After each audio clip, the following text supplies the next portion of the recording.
How did all this happen? This is way more than the other simulations gave us for the holding maneuver, the young clone said as she stood within the holographic sphere, her large fleet and all of its information splayed out before and around her. 2 of the 3 mandators are completely totaled. And the holding fleet, it's more like a holding squad now, she added. Reports are still coming in. I'm sorting through them as quickly as I can, but yeah, it looks like a lot happened in those 20 minutes, said Arcanian, a clone named after the odd method of his production. He and his brothers had arrived only a week or 2 before Omega had begun her specialized preparations for this very battle.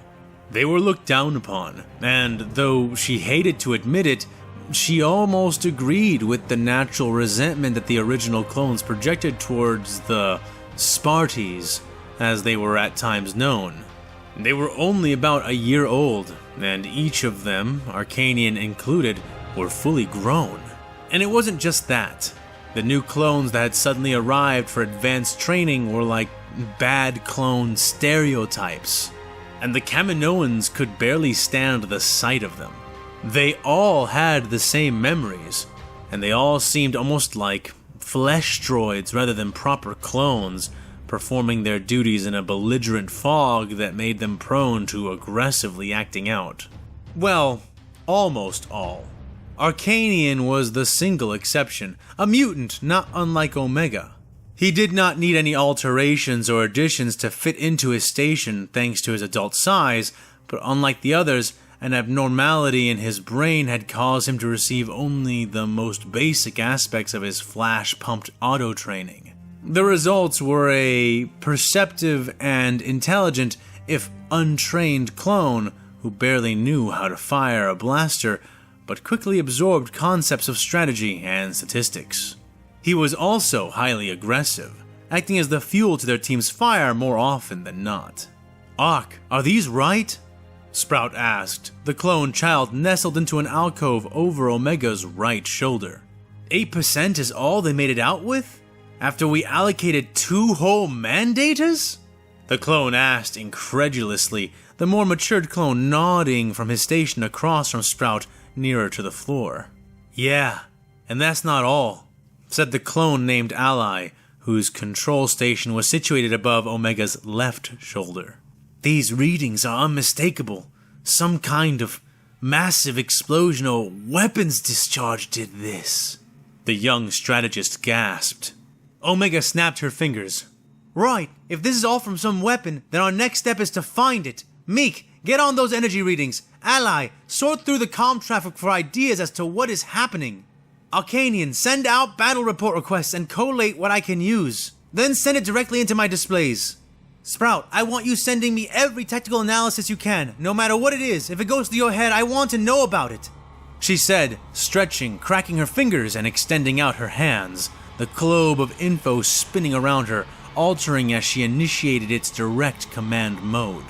With that final initiation, she opened her eyes onto a scene of stellar war.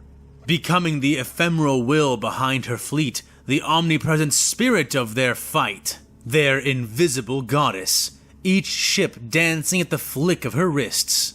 And flick she did, sweeping her arms out, the wide wings of her armada splaying out and then in, beginning to surround the Imperial fleet. But the Imperials were not a static foe, reacting like multiple hives of enraged insects.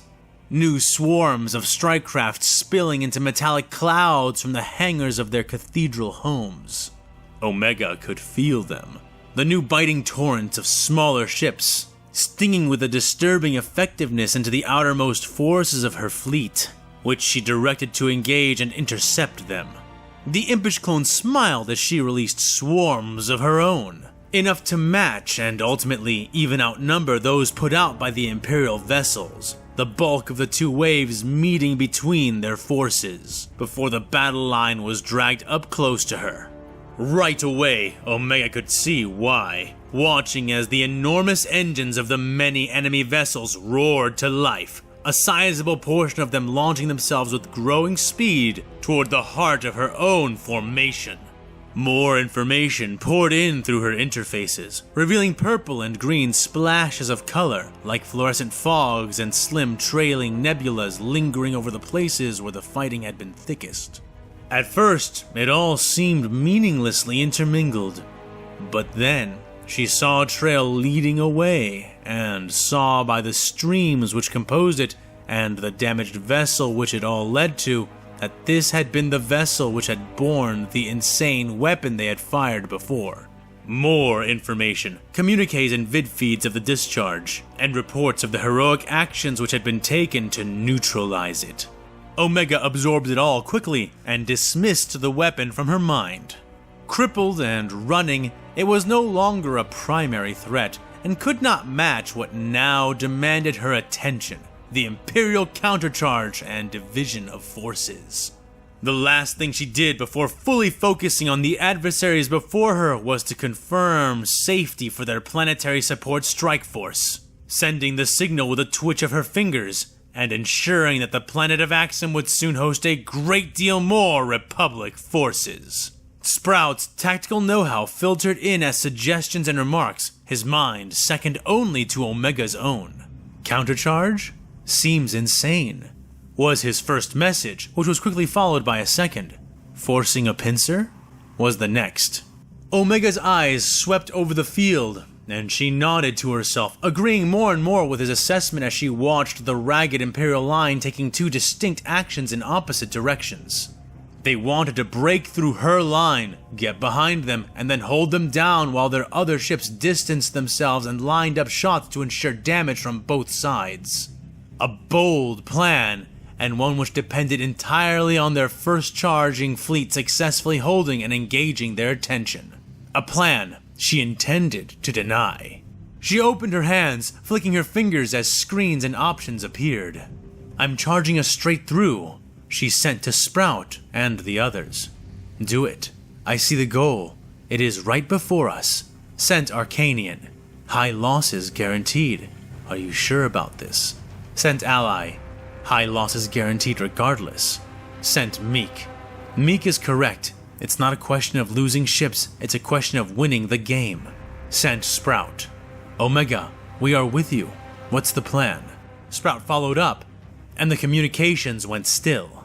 Omega took a steadying breath, smiled, and nodded. "Meek, you will take command of battle groups V1, 2, 3, and the 9th, 3rd, and 4th. You are to directly attack the incoming charge, obfuscate our tactic, make them think we are engaging. Arcanian, you take V4, 5, and 6, and move to flank the charging imps or pursue them, depending on how effective Meek is at stopping them. Your goal will be to distract and hold them while Ally, Sprout, and I crush their range support." Omega transmitted to them through her displays. "We can't promise you any more than time, and I'm not even sure how much, but we will do our best," sent Arcanian. "This may use up the entire Victory Fleet," sent Meek. "It's just a simulation, and they aren't grading us based on how many ships we keep. What's our part in this, Omega?" sent Sprout. "You will take the entire 7th Fleet, and Ally, you will take the whole 5th. Both of you need to join me as we charge directly through their initial advance, and then, once we are clear, spread out and curve to either side. I will take the entire Circle Armada and everything else we have not committed and adjust our speed in accordance with your envelopment.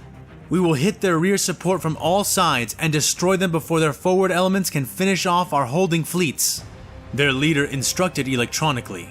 Though she could sense some reluctance to the tactic from Ally and Meek, they knew well enough not to voice them any further and to trust in Omega. As well they should, for she could see the big picture. She could see the whole board and the costs of their actions. There were none better at these kinds of puzzles than she. And Omega had already sworn to herself that she would win this game, would save her friends and family, and then she would save the Republic as well.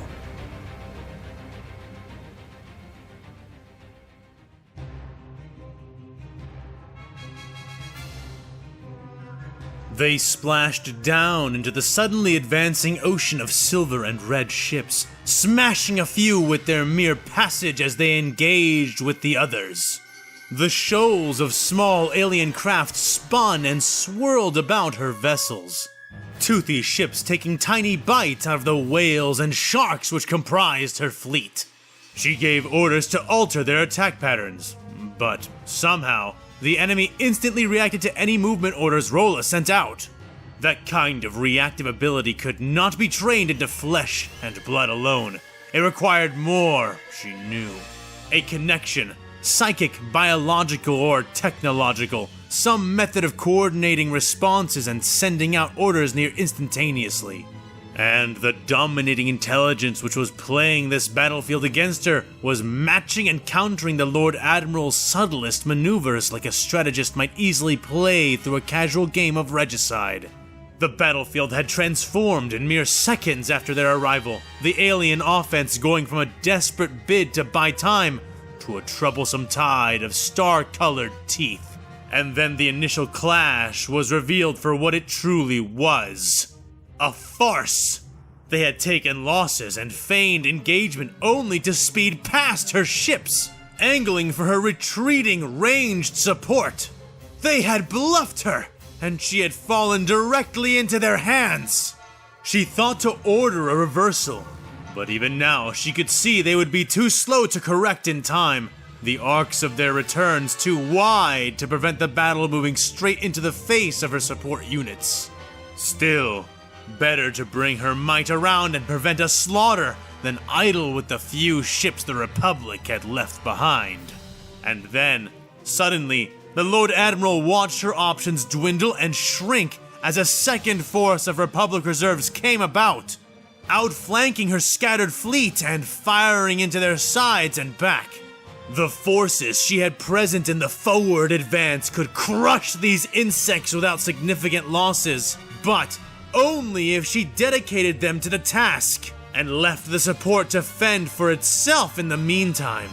Choosing to ignore the current enemy and turn back would almost certainly result in casualties to her forward assault fleet, which contained most of her battleships. The price of dignity shook and trembled around her as two more Mandators fell into pursuit just behind, slamming her Oberon with fire from either side. And the third, which she had been dueling with, was not far behind and hot on their trail. Rolla's technologically assisted mind reeled as she kept track of her losses and projected losses. Her ships were sturdy, durable, they could take a lot of damage before being entirely destroyed. But, as it was, even they would begin to wither, either those of her forward rank or the smaller number which composed her ranged support. To make matters worse, the Republic had come in from behind them as well, falling upon the planet of Axum with what she could only assume were troop ships full of reinforcements they would use to crush flat their garrisons and survivors on the planet. This entire situation was turning into Grok's manure, and over objectives she hardly thought worthy, no less. Had Orion Phaetris himself not insisted upon this plan of action, Rolla would have never given it a single serious consideration. And where is that Space Marine anyway? She growled to herself, angrily tapping into her command chair, fingers clicking as she sent order adjustments out to her right flank as the Lord Admiral considered her next move. The entire Skywatch escort fleet had launched into the Emittarium at the same time she had. Rolla was used to delays when dealing with warp travel, but if they did not arrive soon, then their arrival would cease to matter entirely. Rolla's head began to pound in her steel skull. As Lord Admiral of the entire sector, such as it was, she had greater priorities than suicidal adherence to the orders of a single chapter master. She had to make her navy stretch. This could not be their last battle.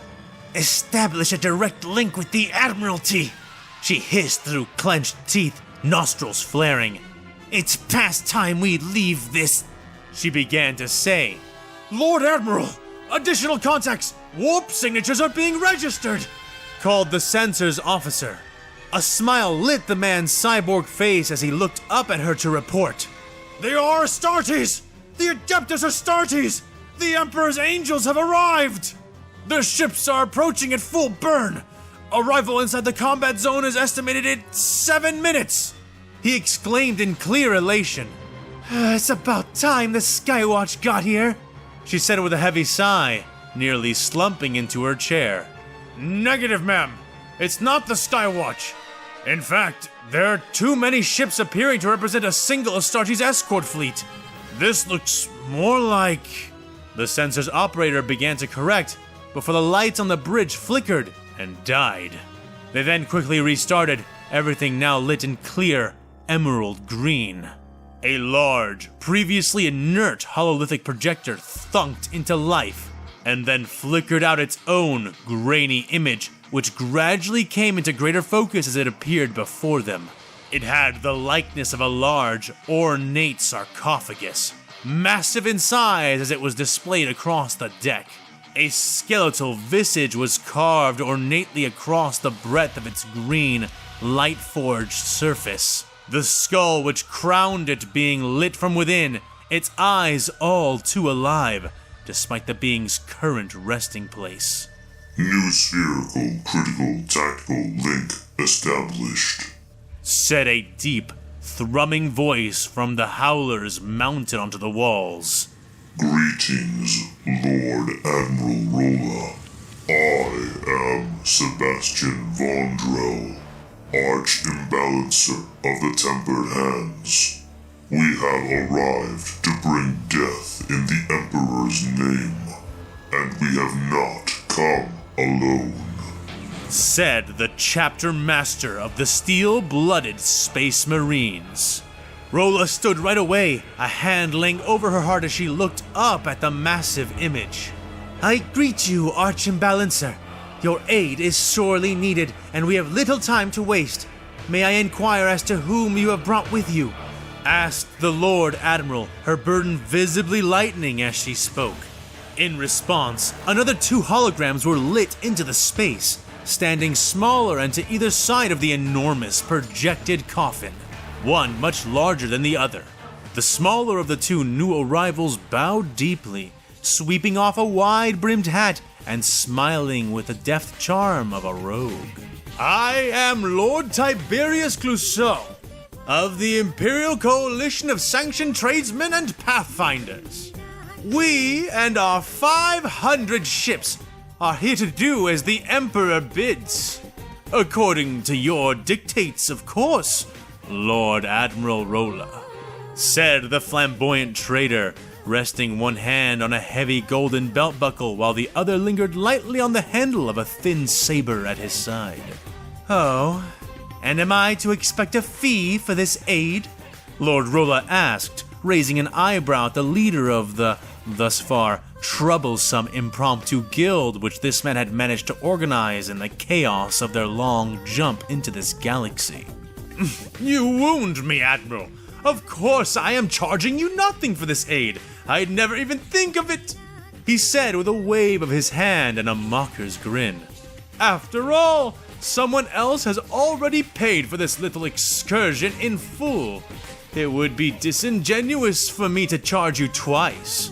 But if you feel so inclined, Lord Admiral, I will not stop you from donating to the cause, he added, his smile slinking wider.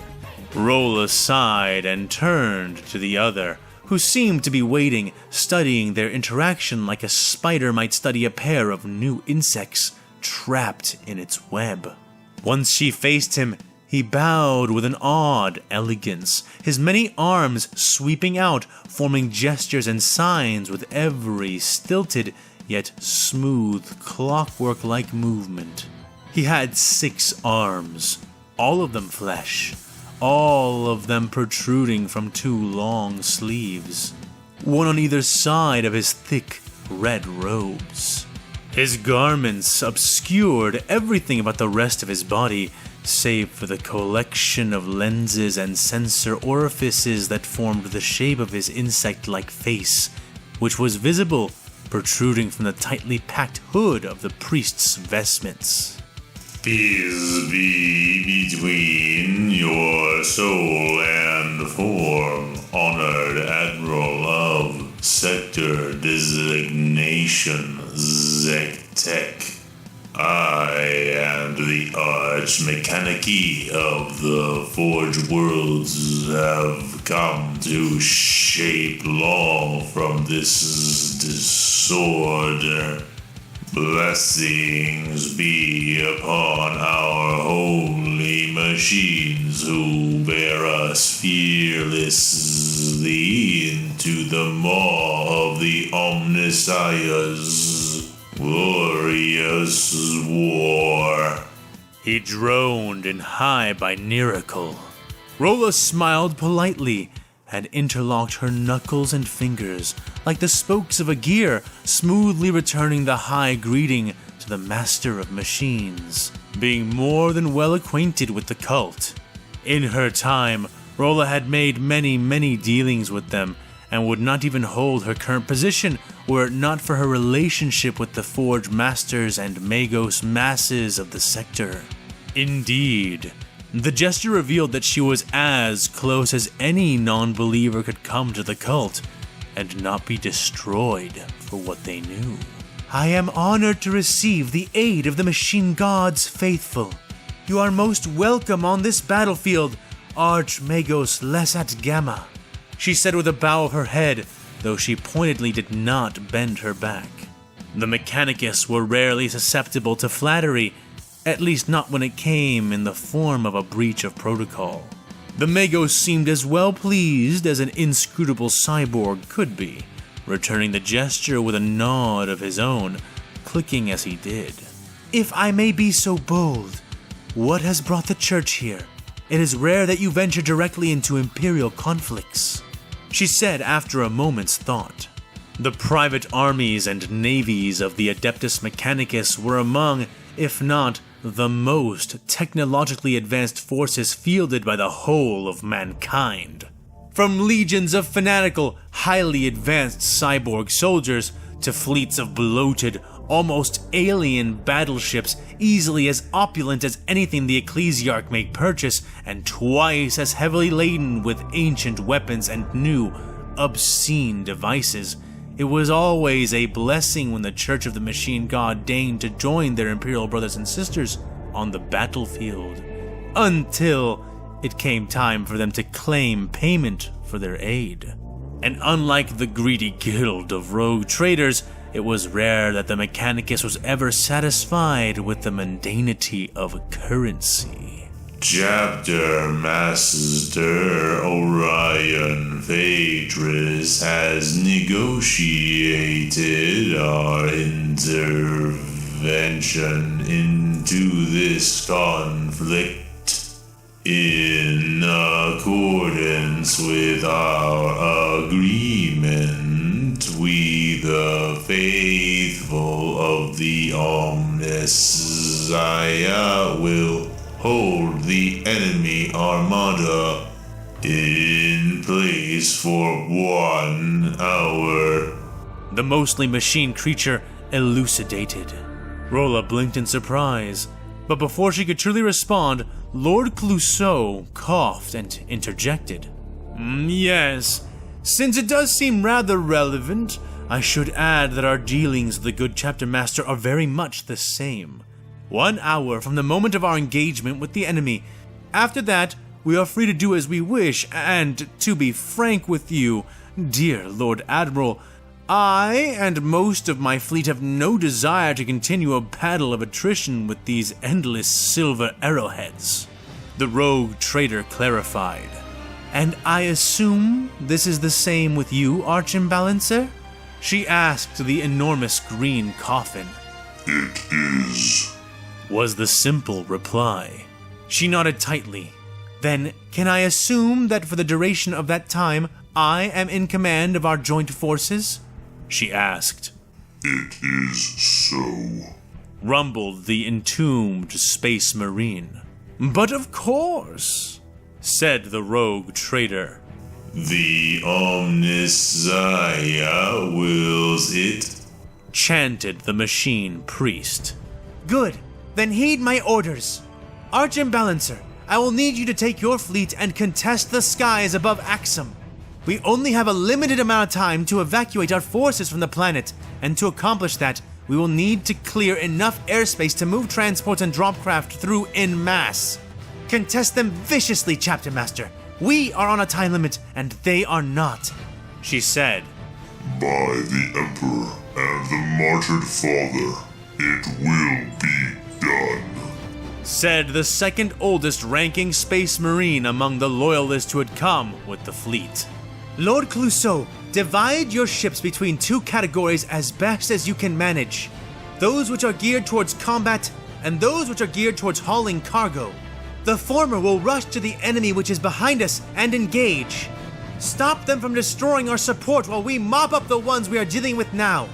The latter will go with the Arch-Imbalancer and aid in the evacuation, the Lord Admiral said, turning to face the flamboyant green hologram once more. He smiled and bowed again, though much more formally this time.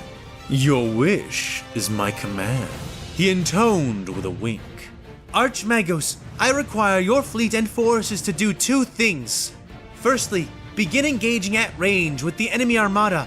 Do as little damage as possible to our own ships. Avoid crossfire at all costs, but do not close with them. Pick them off at range as much as is possible. I do not want to risk any serious damage to the Arks. You must act as my ranged fire support until the rogue traders can fight off the enemy attack, or until we can arrive to decide it. The Arch Mechanicus vessels are our only means of production and resupply in this galaxy. We cannot place them at great risk. If the enemy seem to be closing with dangerous numbers upon your location, you are to retreat into the Immaterium. Hour expended or not, she ordered the six-armed priest of the machine god. We had already anticipated a 98.575% chance that this would be requested of us. We are therefore amply prepared to engage the enemy as described. What is your second order, daughter of the flesh? Clicked and buzzed the Archmagos.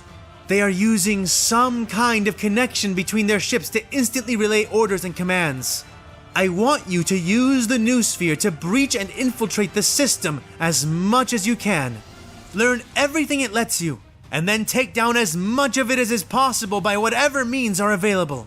We can greatly extend our longevity and effectiveness in this battle if we can at least impair this system they are using against us. Do you think this is possible? The Lord Admiral asked. It will be made possible, was the mechanical reply she received. Lord Admiral Rolla smiled. Good. Then let us repay their cunning and trickery with ferocity and faith. I plan to use the entirety of the hour we have. Make ready to do the same.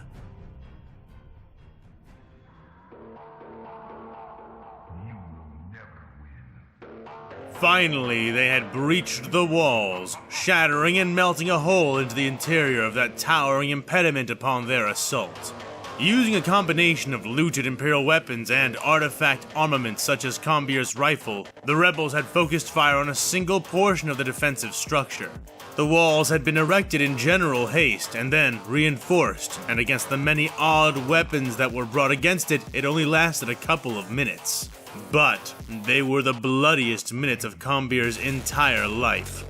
The Axumite had watched from behind his helmet as the men and aliens around him were mulched by turret fire, or seared and struck down by the scattering rain of varied munitions that the soldiers atop him within fired down at them. For a few moments, the assault had seemed hopeless, before, finally, the stone-like shell of the wall took one blast too many and crumpled inwards, exposing a passageway inside. Combier raised his voice in a primal battle cry as he and a horde of fellow, frenzied civilians charged into the breach, their wordless shout every bit the match of those roared back at them by the Imperial defenders who waited within. As the first mob of aliens and Axumites burst inside, the interior of the wall passageway was suddenly lit by a flood of flashing, glowing lasgun shots, muzzle fire from auto guns, and much worse. The volley slammed into the intruders from nearly all sides, scything the dissidents down in swathes. The losses they took were staggering, and Combier found himself being pitched and thrown by the force of the Imperial weapons, body covered in burns and bruises, and yet still alive nonetheless, even as he was borne down to the ground. Most of those around him were not so well protected, and did not survive their charge into the mouth of the breach, the imps within having been well prepared with ranks of shock troops and heavy weapons. Even with Combier's protection, he was only moments from being torn to pieces or burnt into charred meat by the grinding, focused fire of the enemy lines. But he was saved once again as a spinning, dodging form ducked over and around the rending streams of fire. Bathrazan never ceased to amaze Combier, moving so smoothly and swiftly that it gave him chills just to watch. Despite holding only melee weapons, 2 lightsabers to be exact, he was easily a more lethal weapon than Combier's own rare rifle. The man spun between luminous lines of laser fire and superheated bullets, shrugging off 2 or 3 shots that actually struck him, before plunging into the enemy soldiers like a drill. Arms, legs, and heads of Imperial foes went flying, entrails and organs flung to either side of him as he tore through them with his own alien claws, as well as with the hungry, twin humming blades of his lightsabers. Combier staggered, but found hands all around him, helping him stand, pulling him to his feet, supported by the men and women who surrounded him. He felt a fervor, a need for battle and for revenge, but he was struggling to keep up with the obvious frenzy and odd coordination of those who were leading the charge. It was not every, or even most, of the rebels which exhibited this fatalistic need to push ahead, to grind the Imperials into gory paste beneath them. But it was enough for the mood to become an infectious cascade of violence which drove on and encouraged those others who were there to witness it. They struck him as an army of the possessed, but not in a bad way. They were fearless, laying down their lives so that the oppression of the Imperium could be ended, and seeing the unreasoning hatred pushing them forward into near certain death only made Combier try harder. He pushed into a hallway as part of the mob which surrounded him, guns waving, voices crying out for blood. Bathrazan had cleared a space for them, and then cut his way out to the right, the enemy running before his blades. Many followed him, but not Combier. He, and nearly half the group which had followed the champion into the wall interior, turned instead to the left, and just in time to run face first into Imperial reinforcements. As the riot around him screamed ahead, Combier kicked and elbowed some space for himself and kneeled down, the long barrel of his weapon extending out as he gazed intently through the scope. Through it, he saw the charging rebels running face first into a trio of enormous armored men. Their heads were covered, save for one who bore his ugly, exaggerated face in a brutish scowl. They bore massive, thick shields and clubs as their weapons, the former appearing to effortlessly absorb the volleys of fire that came their way before they turned the shields to the side and began smashing with the latter, literally pulping entire men flat with single swings of the simple weapons.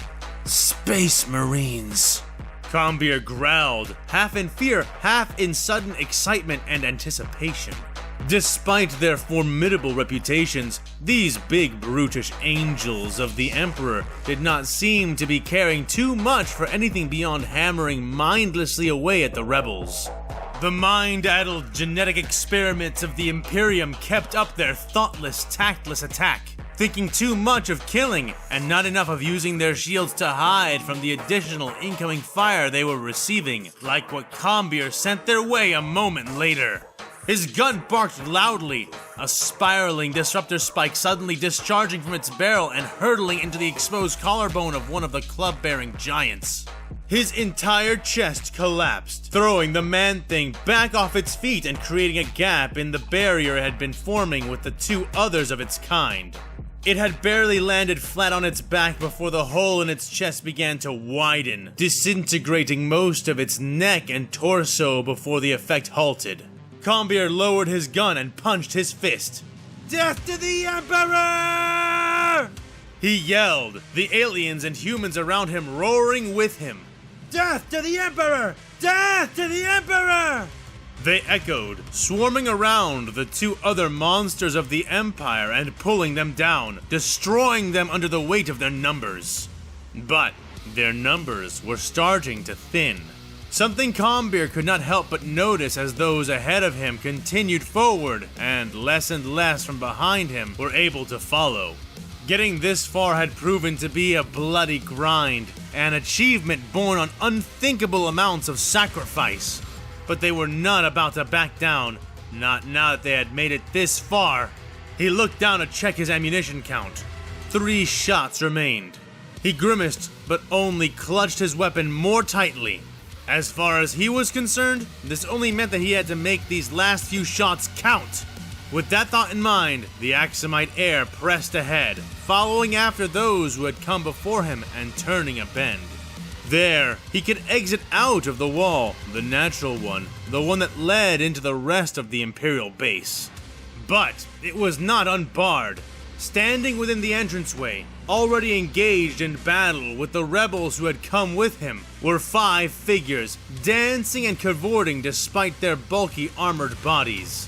The screaming fanatics of the Emperor, dressed in their powered armor and hefting sparking mauls and swords. He kneeled again and began to take aim before he was suddenly sighted by one of the Imperial sisters.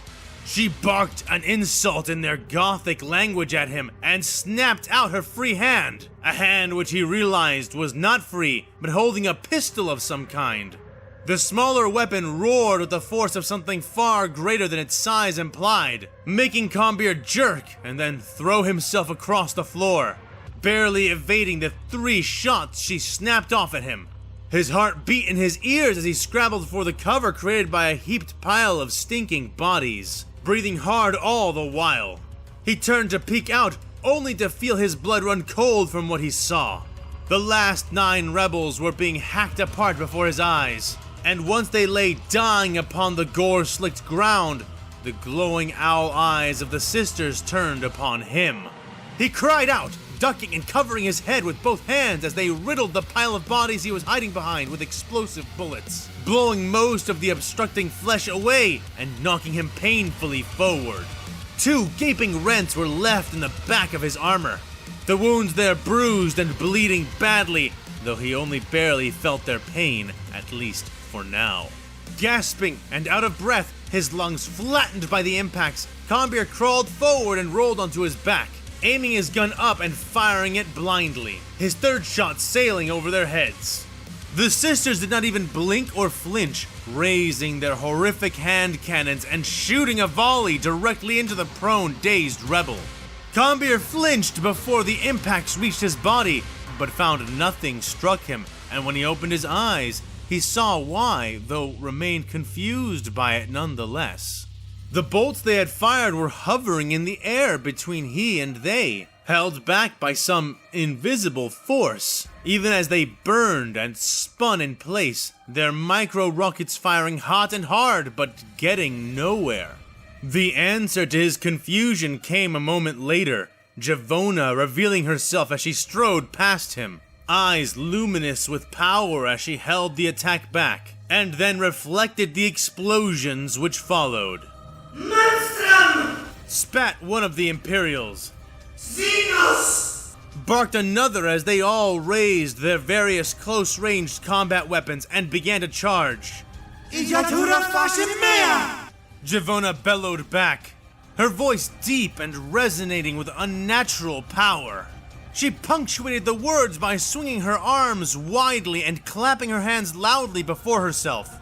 The clap created more than sound, however, the gesture unleashing a rolling wave of telekinetic might. This blast met with and overcame the charge of the 5 sisters, tossing the remaining shots they fired as they ran into different directions, none of them near her or Combeer. The Imperial fanatics howled in fury, fear, and pain as they were caught in the hurricane of power she had expelled in their direction. Their armored bodies were thrown back, flung into the ceiling, the floor, and each other before finally being ejected from the passageway. Their impacts around and against the exit provided sufficient force to dislodge the entire entrance wall, blowing it away with them and leaving the exitway a gaping hole within the interior-facing side of the Imperial wall. Givonna smiled at the effect, clearly delighting in her power, before sagging and resting her hands on her knees. She was still smiling, however, until she turned and spotted Combeer, who was obviously wounded. Givonna ran over to her chosen companion, taking his hand while coming down to her knees, kneeling beside him. Her eyes were full of concern, genuine and frantic, and it warmed him to see it, making him grateful for the helmet which covered the boyish blush on his face. "I'm all right, just took some bad hits, but the armor ate most of it," he said to her. "You should not be doing this," she said with no small amount of urgency. "You have fought enough. You can leave this to—" she began to say, cut off as a shadow passed over them and spoke the words for her. "Me," said Bathrazan. He and several more rebels striding past the kneeling two, all obviously eager for battle, and yet seeming fresher and less worn down than Combeer would have thought. The big alien man eyed them carefully before moving on, and Givonna smiled sardonically but nodded as he left. "Exactly," she said, looking back down at Combeer. The Axumite grinned back up at her, and then groaned as he began to sit. "Be careful. That armor does not make you invulnerable," she scolded, sliding under his arm to help take some of his weight. He grimaced and winced, feeling the beating he had taken, small pieces of metal embedded deep into the 2 bleeding wounds he now bore. "Don't I know it? I don't suppose you have any Bacta on you? Any breathers?" he asked, but she bit her lip and shook her head. But no sooner had she answered than a Bacta rebreather was dropped right into Combeer's lap, another shadow falling over the two as several more rebels rushed past them. "Down with the Empire!" yelled one. "Death to the Emperor!" screamed another. But not the one who cast the new shadow. This one pausing beside them, drawing out a smelly stick of wrapped weeds, and placing it between 2 lips as a lighter flicked open, and flame lit the end. Combeer looked up and felt his eyes grow wide, a smile spreading over his features as recognition hit him. "Samael, it's you!" Combeer said, yanking his own helmet off to reveal a sweaty but relieved face.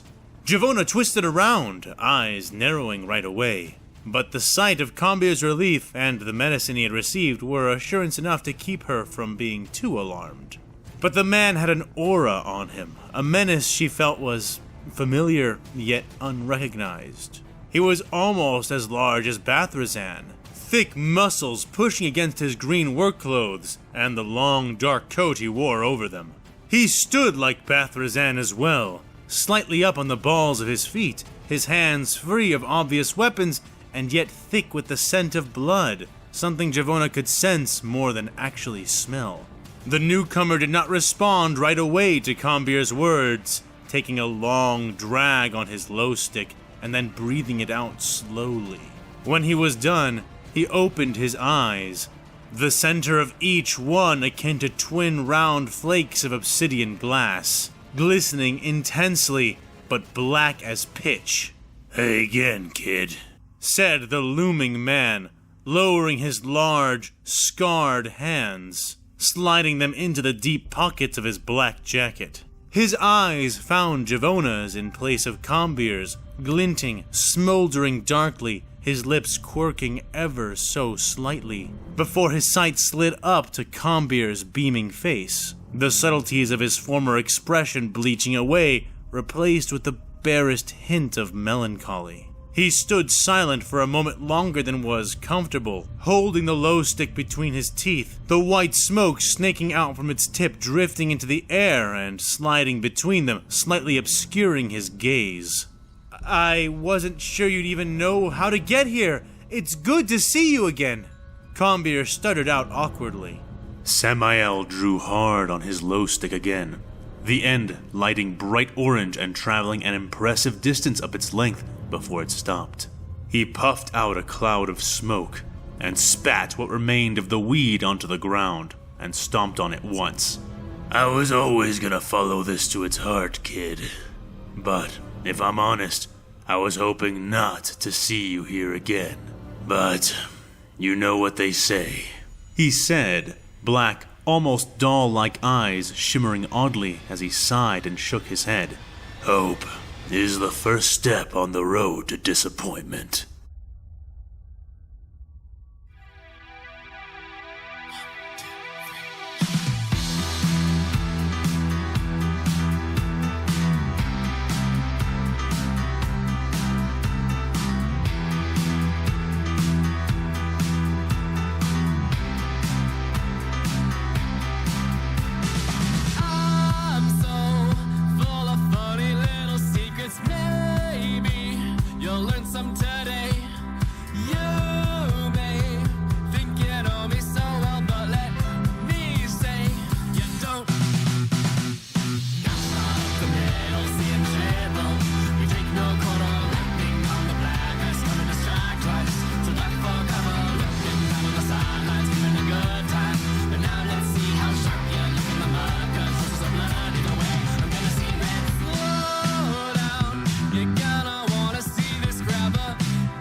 History's made.